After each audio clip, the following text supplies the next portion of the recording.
Okay, so is networking dead? I will say I think so. I think it's been dead, actually. I don't think it was necessarily incredibly effective for sustainable long term growth. I don't think that it was necessarily human in its construction in a lot of ways. So, this is my perhaps simplified version of how to go to a networking event because they're still called that often. Whether you go to conferences or you're a freelancer, that you go to meetups or things like that, or you're just meeting people, strangers often, whether you have a spouse that is more extroverted than you, or you are transitioning into a different role at work, say into a manager role or a more leadership role. I think if you've read How to Make Friends and Influence People, that's definitely a provocative title for sure. I think a lot of the information in there can be helpful. I think some of the ways in which it was presented were certainly interesting. I think that there are better books out there now for more intricate and thoughtful ways of communicating with people. The only reason I broke these down is oftentimes you will be doing these more innately because this is sort of a softer skill that if you have friends, a lot of these you will see in a natural flow of a conversation.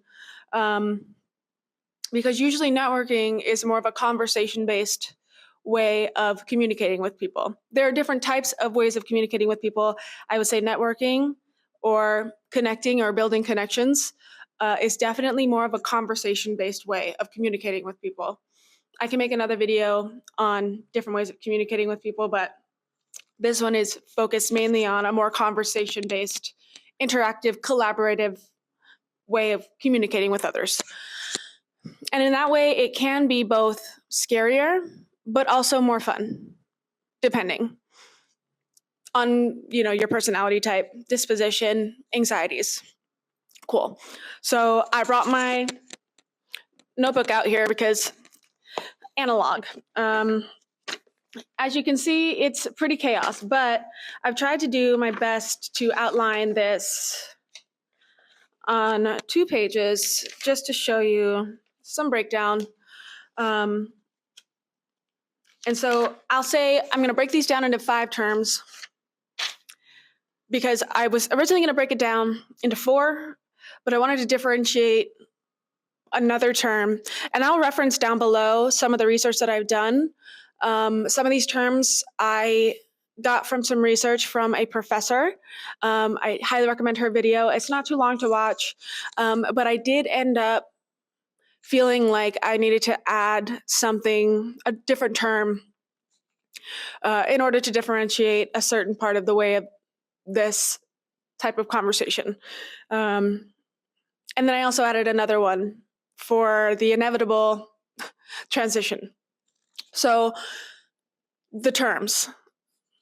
If you want to take notes, you can. Or if you have AI that can listen to this and make notes for you, cool. Why not? Also, if you want to listen in the background, go ahead. You can browse some sites if you feel like you can listen to this like a podcast or something while you're doing some other things or while you're cleaning. Go ahead. Why not?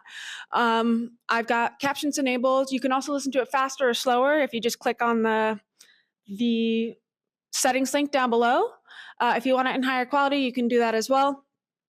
I am here to just hopefully offer something of value, and I'm really happy that you're here because these things can be really scary, especially, I feel like since 2020, a lot of us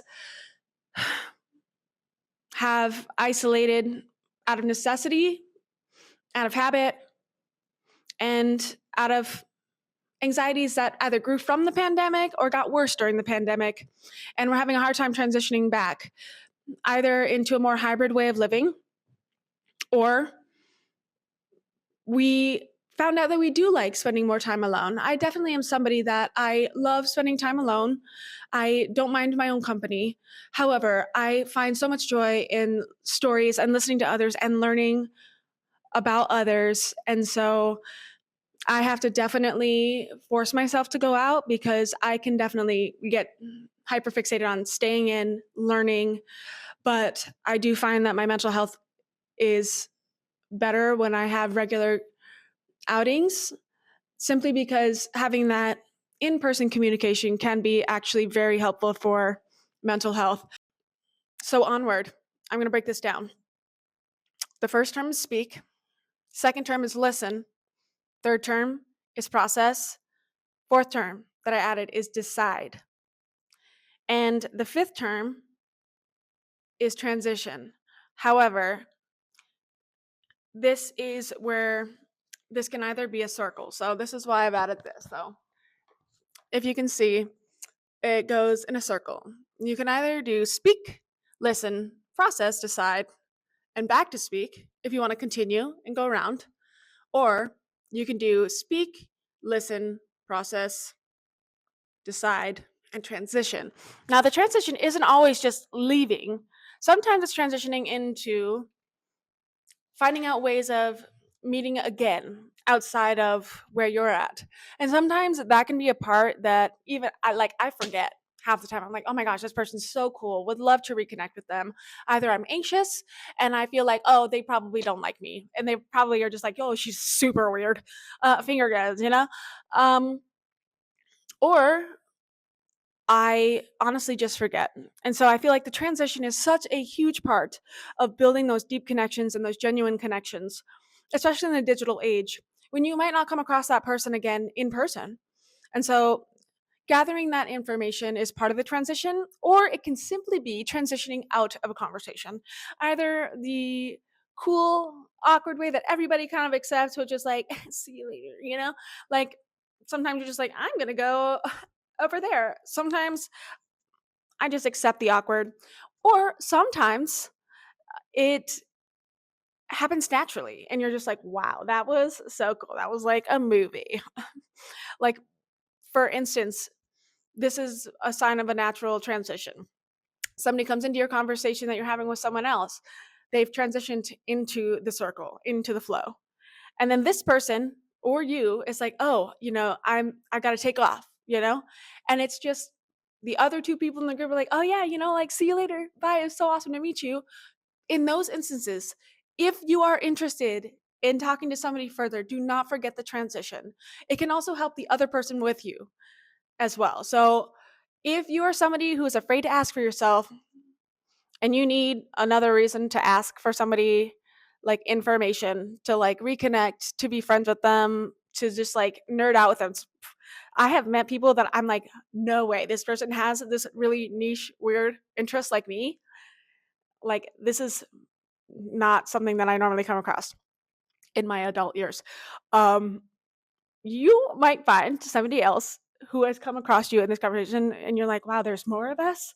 And then you guys can perhaps have even just a meme thread that makes your life just this much better, you know? And if you have a simple digital life, feel free to not. That's fine. I'm not forcing you to do anything. I'm just saying these are all possibilities. So these are the breakdowns. I can go further into these because this video, I don't want it to be too long. But so speak, you would think that some of these are more passive and some of these are more active, and it's not necessarily the case because a lot of these things, like I said, happen all at once. It's kind of an innate communication style for a lot of people, not necessarily innate to everyone. However, there are skills and you can get better at them. And that's why I'm breaking it down. Because either I'm breaking it down because you can pinpoint your skills and your weaknesses, or you can just pinpoint where you need to freshen things up. You're like, oh, I do listen. But sometimes you can even just ask someone in certain settings, like, oh, okay, how can I best listen to you? Like, do you want me to listen and ask questions? Do you want me to be more active? Or does that not help? I had a friend at one point where I had always heard active listening was key. That is how you let people know you are listening. So I would be like, okay. Or I would ask a question. They were genuine questions to me. Sometimes I do need clarification. So I'd be like, wait a minute. So this person is this person, this person, and this person. And you're like, yeah, okay, cool. That, those are things that you might need for yourself for the communication. Sometimes, like this friend, she wanted me to mostly just be quiet. Because when she would fall silent, I was not sure if she wanted me to ask her a question or to reaffirm that I was listening. And after maybe 2 conversations of me leaving feeling like, I feel like I could have done that better. My intuition was saying, nonverbal cues, I don't know. I feel like maybe I could have done that better. I asked her the third time, I was like, you know what? I feel like I could listen better to you. Do you prefer it if I am more quiet? And she was like, actually, yeah. Because sometimes I don't know exactly what I'm going to say next. And it does take me a little bit longer. And then after that, I felt way more prepared to be able to offer her something that was more of a fulfilling experience for her.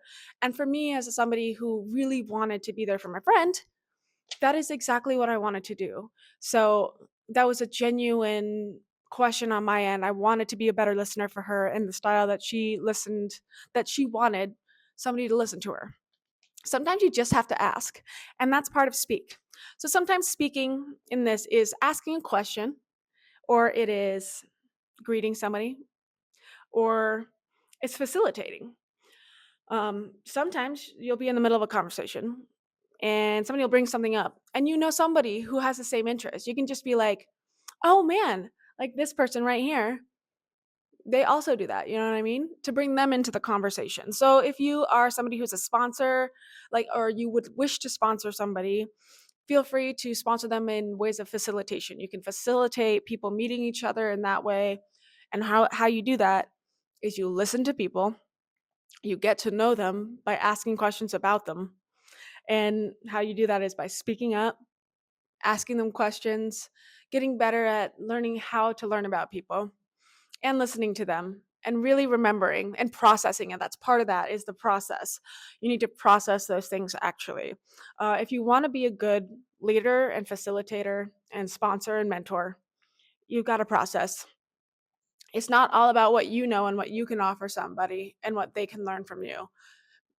It's if you really want to be a good teacher and a good guide, you've got to know who you're guiding and where they need to go. Because if they're trying to get to, one city and you never listened to them in the first place and you lead them to this city, they're going to be like, oh, shoot, I'm supposed to go over there. And you were like, what? And they were like, oh, yeah, no, definitely. I thought we were going that way. And you're like, oh, my bad. So, as a leader, the process is also a huge part. As a learner, processing is also a huge part. So that is where the decision comes in. Part of the processing is deciding on things for yourself. Sometimes I think that we can get into a very passive role in information and information gathering and things that we know.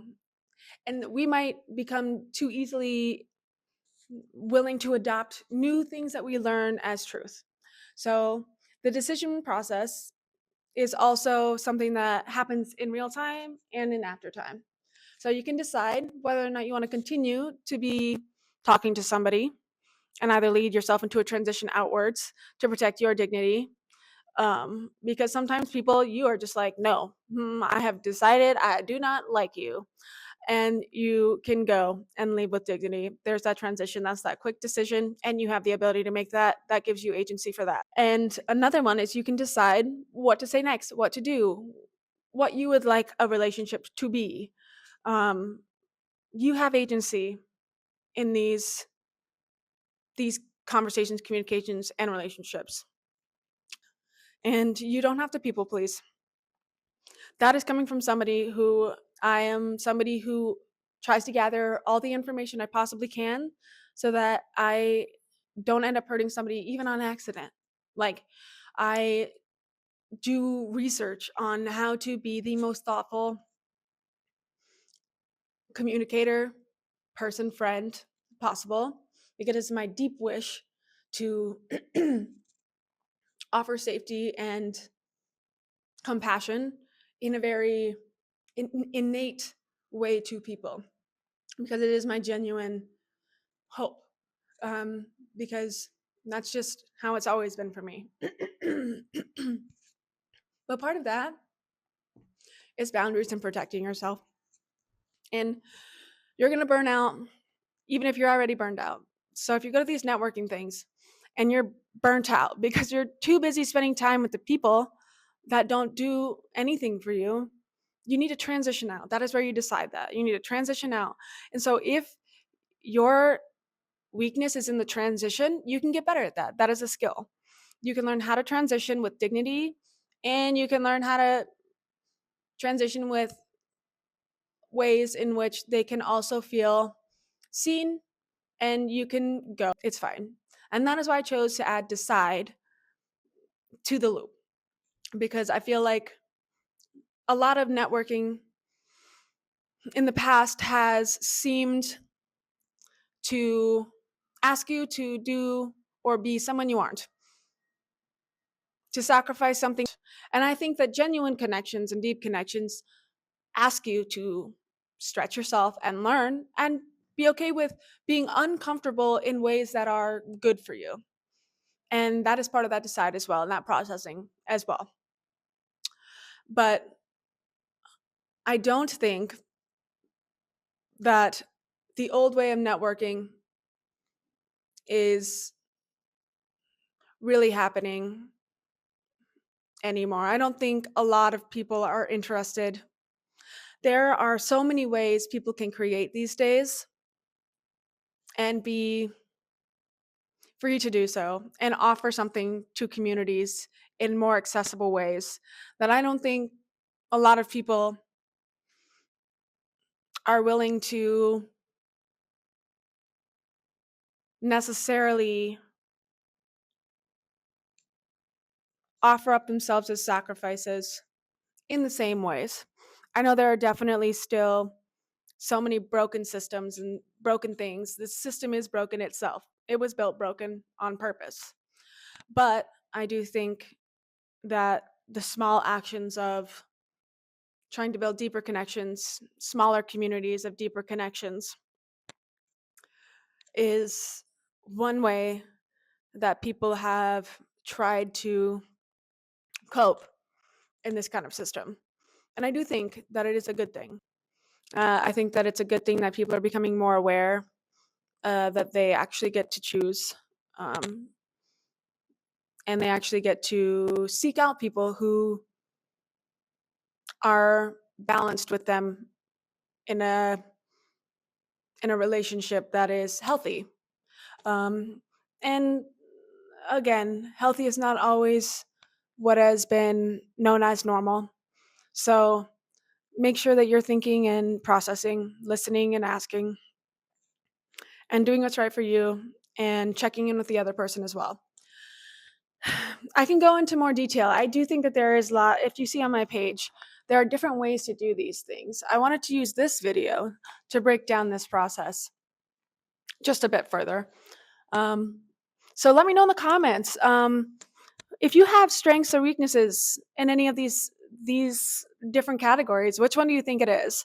I definitely say I think I've accepted that I have a weakness in the transition, but I have just tried to accept that the exit from a conversation mayhaps be inevitably awkward at times. Just like, okay, so I actually, maybe it's time.